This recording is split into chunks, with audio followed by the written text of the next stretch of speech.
No dia de hoje venho mostrar-vos um debate entre Cecília Meirelles e Miguel Prata Roque em relação à flotilha e também em relação a algumas manifestações que houve na Europa, nomeadamente em Lisboa, e, enfim, que tiveram alguns caminhos que não deveriam ter tido, nomeadamente aquele rapaz que foi eletrocutado por ter subido a uma carruagem, e, enfim, todas as outras manifestações que acabaram por não ter o percurso desejável do ponto de vista da sua violência e de outros pontos de vista. Vamos ouvir este debate entre Cecília Meirelles e Miguel Prata Roque e faremos uns comentários.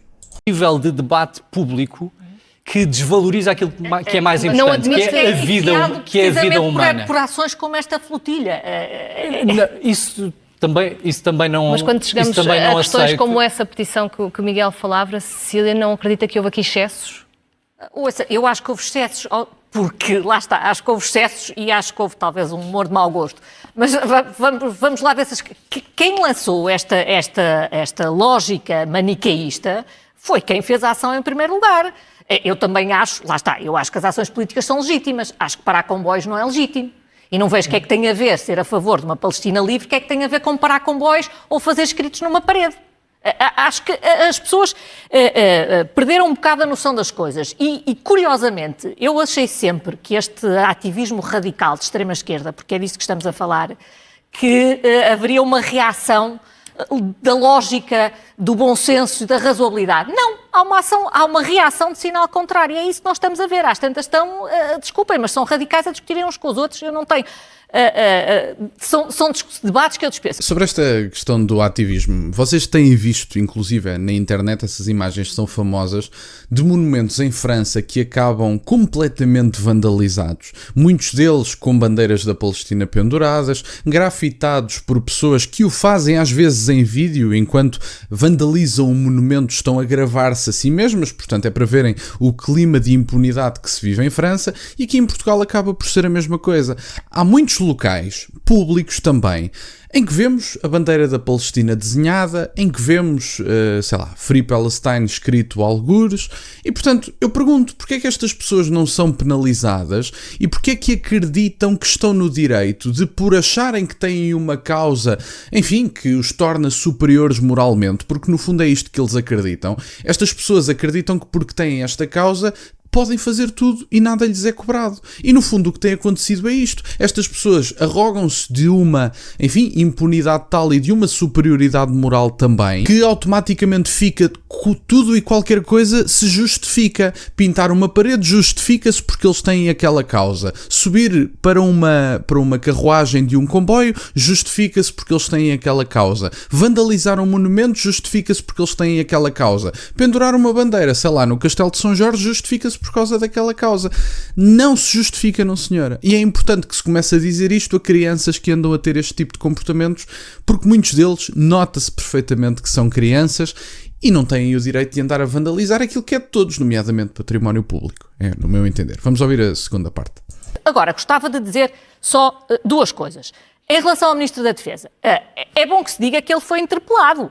Ele foi interpelado e mais, foi acusado pelos ativistas de que o governo não fazia nada nem se portava como devia e foi acusado mais de ter autorizado uma coisa que acho que já toda a gente percebeu que não autorizou, que é a passagem de armas para Israel.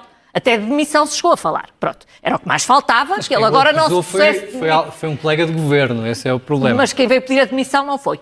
É bom que fique claro e é bom que fique claro que isso não aconteceu. Pronto. E, portanto, era o que mais faltava que ele agora não tivesse o direito de falar e de se defender. Acho extraordinário. É isto, é assim, as pessoas são de esquerda, são irreverentes. Se são de direita, que Del Rey que vai cair o Carme Trindade. Então deixa-me perguntar aqui ao Miguel Prata Roque. Só queria dizer mais uma coisa. Sobre a questão do apoio do Hamas. Eu acredito que haja pessoas naquela flotilha que não apoiam o Hamas. Mas eu ouvi, ninguém me contou, eu ouvi Greta Thunberg, quando confrontada com a questão dos reféns, que são tratados, como eu já aqui descrever, dizer um povo ocupado tem o direito de se defender. É preciso ter cuidado, porque eu não confundo a Palestina nem os palestinianos com o Hamas. E era bom que quem vai na flotilha também não confundisse. Mas não seria bom o Ministro da Defesa não meter tudo no mesmo saco? Pois seria bom que quem lá vai primeiro saísse desse saco. E era isso que eu lhe estava a dizer. Eu gostava de ver alguém naquela flotilha exigir a libertação imediata dos reféns, exigir a libertação imediata das mulheres judias que ainda hoje estão a ser sujeitas a tortura sexual por terem sido raptadas. Gostava de ver. Porque se calhar se isso acontecesse, nós podíamos chegar à paz já amanhã e já o tormento que o povo está a viver em Gaza podia parar. E é o facto estranho disso não acontecer que depois leva as pessoas a tirarem conclusões. Não, eu acho que desde logo o financiamento da flotilha tem muito que se lhe diga, já foi exposto várias vezes nas televisões portuguesas, não precisa de muito mais explicação, todas as pessoas que têm estado atentas a isso sabem do que falo. Agora, a Cecília Meirelles faz aqui um ponto muito interessante, nomeadamente de discordâncias internas. As pessoas ficaram muito escandalizadas por haver discordâncias internas no governo sobre um determinado posicionamento. Quantas discordâncias são na esquerda é porque o partido é democrático e porque há irreverência, que foi isto mesmo que a Cecília Meirelles disse. Quantas discordâncias são na direita ou na suposta direita, que enfim, tanto o PSD como o CDS, no meu entender, são centristas, exatamente como a IEL, mas quando as discordâncias são ao centro, vamos colocar a coisa assim, é automaticamente um problema e o governo teria que cair ou até haver alguma demissão. Enfim, não me parece que discordâncias sejam uma justificação para haver uma demissão. Agora, acho importante, internamente, que se entendam para terem uma posição mais firme, mais estável, mais consensual no próprio governo, porque, enfim, acabam todos por dar a cara, de certa forma, pela posição, apesar de não serem todos do mesmo ministério. Mas o que é facto é que quando um governo toma uma posição, convém que esse governo concorde, mais ou menos, genericamente falando, com a posição que toma, porque o que é facto é que, enfim, são pessoas nomeadas por Luís Montenegro e que à partida deveriam ter alguma, não toda, discordâncias há sempre, mas alguma coesão ideológica e política, apesar de que o PSD encaixa-se naquela tipologia dos partidos do catch-all e, portanto, como são a tipologia do catch-all, acabam por não ter assim uma posição ideológica muito forte. Essa é literalmente uma das características desta tipologia de partidos. E, portanto, estas discordâncias à esquerda são virtuosas, à direita são um problema. Sobre a questão da petição, que eu acabei por nem comentar ao início. Enfim, a petição acabou por ter os números que teve.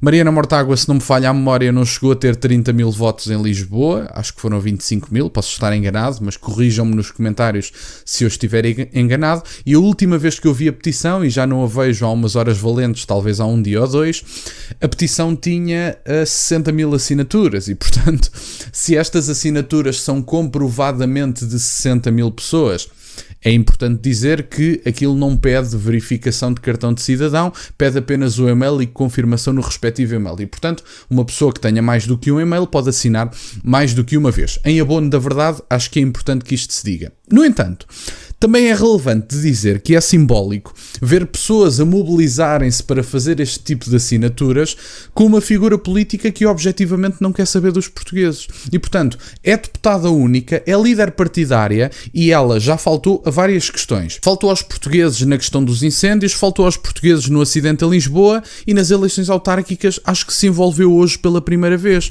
E, portanto, eu pergunto, o que é que esta senhora está verdadeiramente a fazer pelos portugueses mais do que pelos estrangeiros? Pode, sem dúvida nenhuma, ter preocupações além fronteiras. O que é inaceitável é que, enquanto eleita como deputada da nação, esteja mais preocupada com o estrangeiro do que com Portugal. E, portanto, mas isso, enfim, terá os seus dividendos ou preços políticos, não sei. Talvez possa vir a disputar eleitorado com o LIVRE nas próximas eleições, mas, apesar de tudo, acho que no médio e longo prazo o Bloco de Esquerda vai mesmo desaparecer e, enfim, os portugueses vão dar a resposta que acharem que têm que dar. Era isto que eu tinha para partilhar no dia de hoje. Fico-vos muito grato que estejam desse lado. Peço-vos só que deixem o gosto neste vídeo e que subscrevam o canal. Tem as minhas redes sociais, o MBOE na descrição, por acaso de quererem fazer alguma doação. E nunca se esqueçam, meus caros, questionem tudo. Até à próxima.